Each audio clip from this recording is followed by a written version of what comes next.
I never told anyone that I actually make 1 million a month.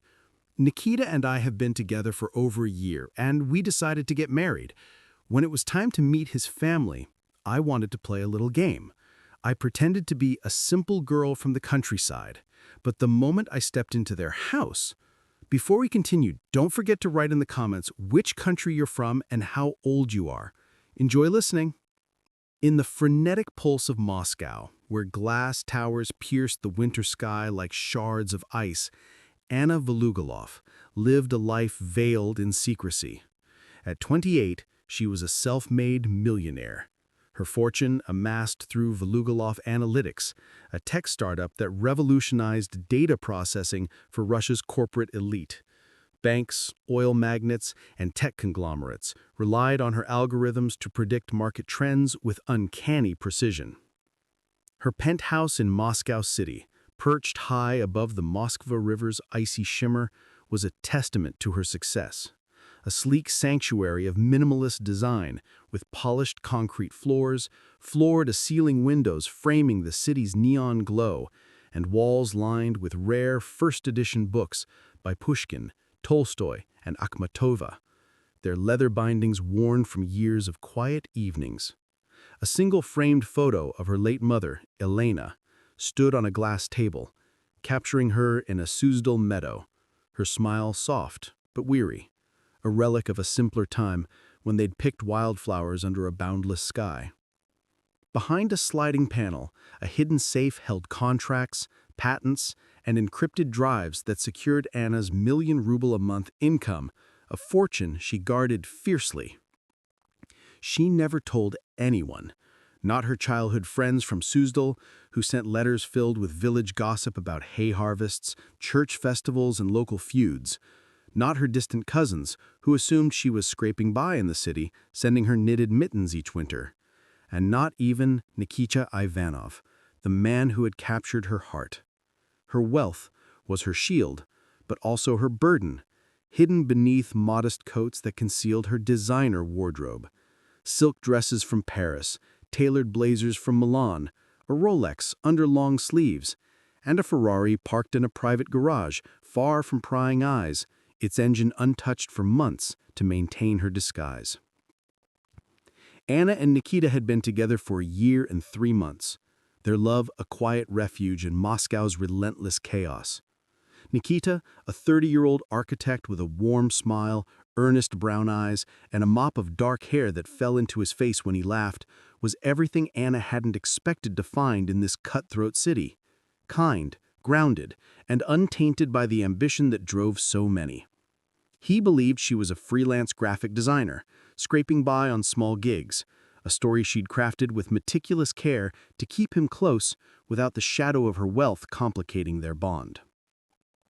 Their evenings were spent in cozy cafes on Tverskaya Street, sharing stories over steaming tea and honey-drizzled blini, or strolling through Gorky Park, where Nikita sketched designs for dream-like buildings, spiraling towers and airy pavilions that seemed to defy gravity, while Anna watched, her heart swelling with a love she hadn't thought possible.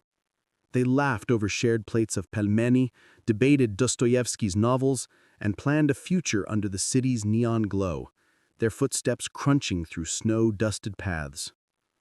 One night, under the twinkling lights of Patriarch's Ponds, Nikita pulled her close, his breath visible in the cold, and whispered his dreams of designing a home for them, a place of warmth and simplicity, with a garden for their future children, a studio for his sketches, and a library for her books.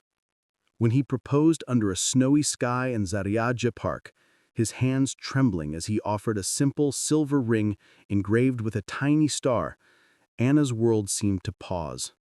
She said yes, tears freezing on her cheeks, and they began planning a future together, a wedding in a small church with stained glass. But one step remained: meeting Nikita's family in their hometown of Kolomna, a 2-hour train ride from Moscow.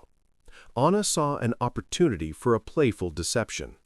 "Let's make it fun," she told Nikita one evening, her eyes sparkling with mischief as they sat in her modest rental apartment, a decoy she maintained to support her cover story, furnished with thrift store furniture, faded curtains, and a chipped teapot that clinked softly when she poured tea, its handle worn from years of use. "I'll pretend to be a simple girl from the countryside, just like my roots in Suzdal. No one needs to know about my work." Nikita laughed, charmed by her whimsy, his fingers brushing hers as he sipped his tea, unaware of the million-ruble secret she was hiding. Anna crafted her persona with care. A modest wool dress in muted gray, a worn scarf her mother had knitted with intricate patterns of snowflakes, and stories of a quiet village life she hadn't lived since she was a teenager. She wanted to be loved for herself, not her wealth. And the game felt like a way to test Nikita's family, to see if they'd accept her without the trappings of money.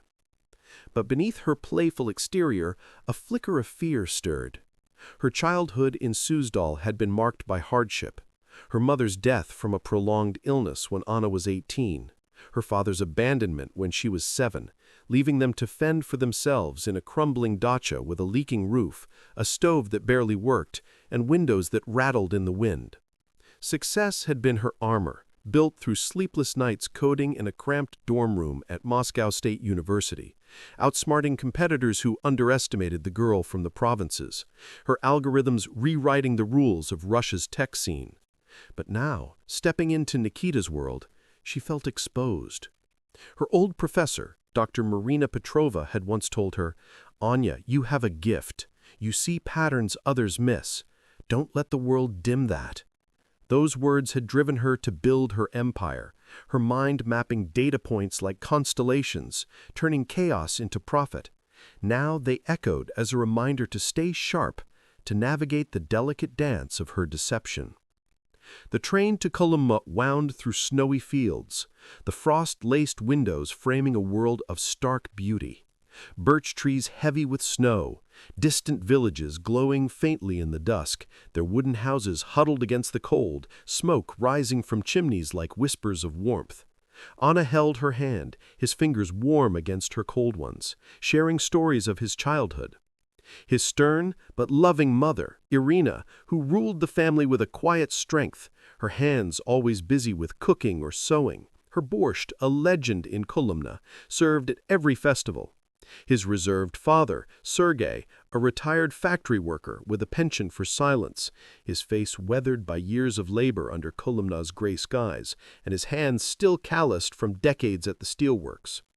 And his younger sister, Lena, a 24-year-old artist with a sharp wit and a rebellious streak, her canvases bursting with color and defiance, often clashing with Irina's traditional values, her studio a chaotic haven of paint tubes and half-finished sketches. Anna listened, her heart pounding with a mix of excitement and nerves. She'd faced boardrooms filled with skeptical investors and negotiated deals with Moscow's elite, her algorithms outwitting their best analysts. But this felt different, more personal, more vulnerable.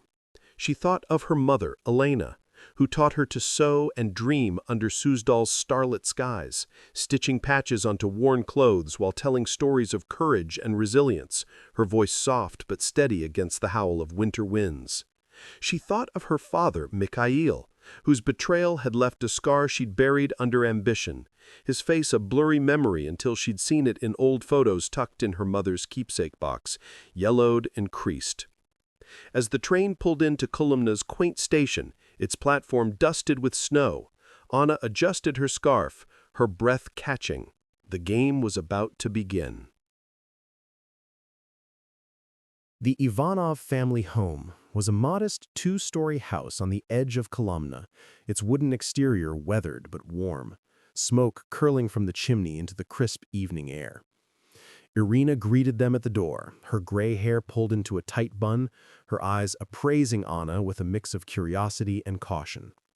"Welcome, Anna," she said, her voice polite but cool, her handshake firm, her fingers calloused from years of work sewing, gardening, preserving the family's traditions.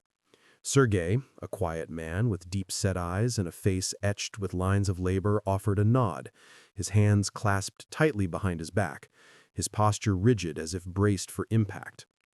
Lena, vibrant and paint-splattered, hugged Anna warmly, her fingers leaving a smudge of blue on Anna's coat. "You're prettier than Nikita said," Lana teased, her grin infectious, her eyes sparkling with mischief, her hair streaked with a rebellious shade of purple.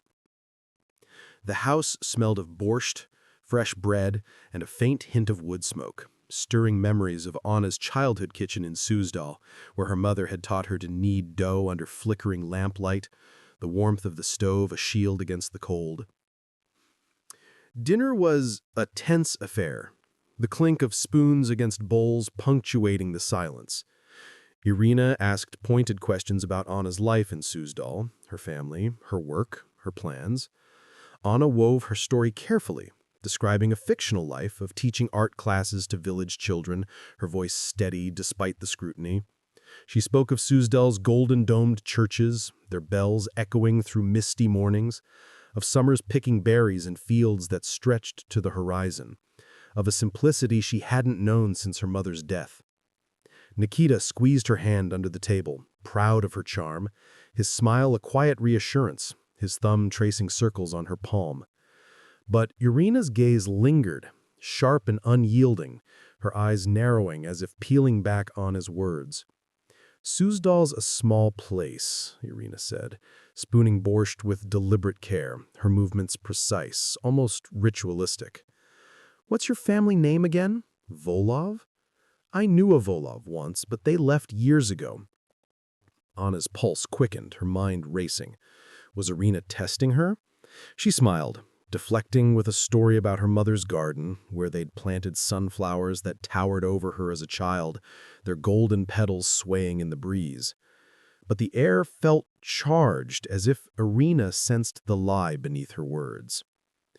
Lena, meanwhile, peppered Anna with questions about art, her enthusiasm a welcome distraction, asking about brush techniques, color theory, and whether Anna preferred oils or watercolors. Though Sergei remained silent, his eyes darting between Anna and the door, as if expecting an intrusion. As the evening wore on, Anna noticed odd details that set her nerves on edge. A locked cabinet in the living room, its key dangling from Irina's necklace like a talisman, glinting in the lamplight with every movement. A photograph on the mantel, half hidden behind a vase of dried flowers, showing a younger Irina with a man who wasn't Sergei. A man with Anna's sharp cheekbones and piercing eyes, his arm around Irina in a way that spoke of intimacy, their smiles frozen in a moment long past. Whispers between Irina and Sergei when they thought Anna wasn't listening, their voices low and urgent, carried by the creak of the wooden floorboards. The air grew heavy with unspoken secrets, and Anna's playful game began to feel like a dangerous miscalculation. She excused herself to the bathroom, splashing cold water on her face, her reflection in the chipped mirror showing a woman caught between her past and her pretense. Why did Irina's questions feel like a trap? Why did Sergei seem so uneasy? And who was the man in the photo whose face stirred a childhood memory she couldn't quite grasp? That night, I'm able to sleep in the guest room's creaking bed, the wind rattling the windows. Anna crept downstairs, drawn to the photograph. Under the dim glow of a lamp, she studied it closely. The man's features were unmistakable. Mikhail Volov, her father, who had abandoned her and her mother when Anna was 7, leaving them to fend for themselves in Suzdal. His promises of return, the letters that stopped coming, the hole he'd left in her life, forcing her mother to work double shifts as a seamstress to keep them afloat, her hands raw from needlework.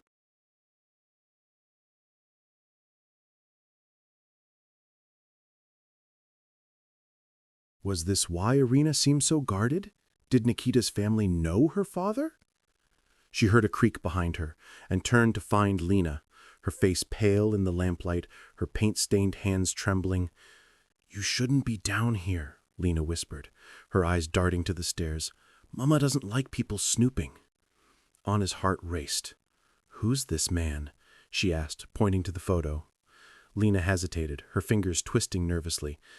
"Someone from Mama's past. It's complicated. Don't ask her about it, Anya. Please." The next morning, Anna's pretense began to unravel. Irina cornered her in the kitchen, the scent of brewing coffee mingling with the tension in the air.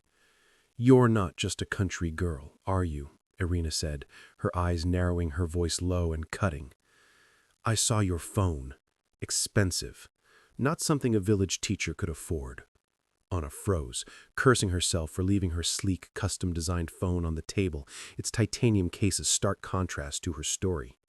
She stammered, trying to maintain her story, but Irina's gaze was relentless. "I knew a Volov girl who left Suzdal and made something of herself. Is that you, Anya?" Before Anna could respond, Nikita entered, sensing the tension, his brow furrowed. "Mama, what's going on?" he asked, his voice soft but concerned. Irina's lips tightened, but she turned back to the stove, her silence louder than words, the clatter of a pan echoing in the quiet. Anna's secret was teetering on the edge of exposure. But the real shock came that evening. As the family gathered for tea, the clink of cups interrupted by a sudden phone call that made Sergei pale. He stepped outside, his voice hushed but urgent, and Anna caught fragments. "He's back. Don't let him near the house." When Sergei returned, his hands trembled, and he avoided Anna's gaze, his fingers fidgeting with a worn lighter, its surface scratched from years of use. Lena, sensing the shift, suggested a walk to clear the air, but Irina insisted everyone stay inside. "It's not safe," she said, her voice sharp, her hand clutching the key on her necklace. Anna's mind raced. Who was he? Was it her father, Mikhail? And why did Irina's words feel like a warning, as if the house itself were under siege? The tension built over the next day, the house a pressure cooker of unspoken truths. Anna noticed more clues. A locked drawer in the study, its edges worn as if frequently opened. A faint burn mark on the floor near the fireplace, as if something had been destroyed in haste. A cryptic note in Lena's sketchbook tucked between vibrant drawings of stormy seas and fractured faces that read, "He can't know." She tried to talk to Nikita, but he was distracted, torn between his family's unease and his trust in her. "What aren't you telling me?" he asked, his voice soft but probing, his eyes searching hers for answers. Anna's heart ached. She wanted to confess her wealth, to explain why she'd hidden it, but fear held her back. What if he saw her differently? What if her money changed everything? Determined to understand, Anna began investigating discreetly. She found a hidden compartment in the guest room's wardrobe containing a faded letter from Mikhail to Irina, dated years before Anna's birth. It spoke of love, promises, and a deal gone wrong. A business venture in Moscow's nascent tech scene that had soured, leaving Mikhail in debt to dangerous men with ties to the city's underworld. Anna's pulse quickened. Was this connected to her father's abandonment? Had he fled Suzdal to escape those debts? She confronted Lena privately, showing her the letter. Lena's eyes filled with tears, her voice barely a whisper. "I didn't want to hurt anyone," she said. "I found him online. Thought he could explain why Mama's so broken. I didn't know he'd come here." Lena's confession revealed she'd been emailing Mikhail, seeking answers about her mother's past, unwittingly drawing him to Kolomna. The tension escalated when Anna overheard Sergei on another call, his voice low and panicked. "He's closer than we thought. Keep the gates locked." She noticed a black car parked across the street, its tinted windows hiding watchful eyes, its engine idling ominously in the snow. Her stomach churned. Was Mikhail working with someone? She began documenting her findings in a notebook, sketching connections between the letter, the photograph. Lena, guilt-ridden, offered a cryptic warning. Mama kept those letters for a reason. They're her leverage. Leverage against what? Anna wondered, her tech-trained mind piecing together a puzzle that felt increasingly dangerous. The breaking point came on the third evening as a snowstorm battered Kolomna, the wind howling through the trees like a warning. A loud knock echoed through the house, sharp and insistent. Sergei froze. Irina's hand went to her necklace, and Lena's eyes widened with fear. Nikita, confused, moved to answer the door, but Anna grabbed his arm, her instinct screaming. "Don't," she whispered, her voice trembling. Before anyone could react, the door swung open, revealing a man in his late 50s, his face weathered but eerily familiar. Mikhail Volov, Anna's father. His presence hit her like a tidal wave, memories of abandonment flooding back, his promises, his absence, the pain he'd left behind. But the real shock was Irina's reaction. She gasped, her hand clutching the necklace, and Sergei stepped forward, his voice low and threatening. "You're not welcome here, Mikhail." Mikhail's eyes locked on Anna, a slow, predatory smile spreading across his face. "Anya, my girl," he said, his voice dripping with false warmth. "You've done well for yourself, haven't you? A millionaire, they say. I always knew you'd make me proud." Anna's blood ran cold. How did he know? Had he been watching her? Nikita turned to her, confusion clouding his eyes. "Anya, what's he talking about?" he asked, his voice breaking. Before she could answer, Irina exploded, her voice shaking with rage. "You left her, Mikhail!" Before they could resolve it, Mikhail lunged for the cabinet, grabbing the letters, threatening to expose Irina's past, to destroy the family. Lena, sobbing, revealed her own secret. She'd been in contact with Mikhail, hoping to understand her mother's pain, unwittingly leading him to Anna's doorstep. The climax came when Anna, driven by a surge of courage, confronted her father. "You don't get to ruin this," she said, her voice steady despite her fear. She revealed she'd recorded his threats on her phone, a move born of her tech-savvy instincts honed in boardrooms. Faced with exposure, Mikhail's bravado faltered, his eyes darting to the door. "This isn't over," he snarled, but the snowstorm swallowed his words as he fled into the night, leaving the family in stunned silence. Anna turned to Nikita, expecting rejection, but he pulled her close, whispering, "I love you, Anna. Not your money, but you should have trusted me." Irina, her anger spent, handed Anna the locket from her necklace, a gift from Mikhail she'd kept as a reminder of her own strength. "You're stronger than he ever was," she said, her voice soft, a truce forming in her eyes. The moment Anna stepped into the Ivanov house had changed everything. Not just her relationship with Nikita, but her understanding of family, trust, and the weight of secrets. As they sat together, the letters scattered on the table, the storm raging outside, Anna felt a flicker of hope. Her wealth, once a shield, was now a bridge to a future with Nikita, if they could navigate the shadows of their pasts. The Ivanov house, once a stage for her masquerade, had become a crucible, forging something stronger, a family bound not by secrets, but by the courage to face them.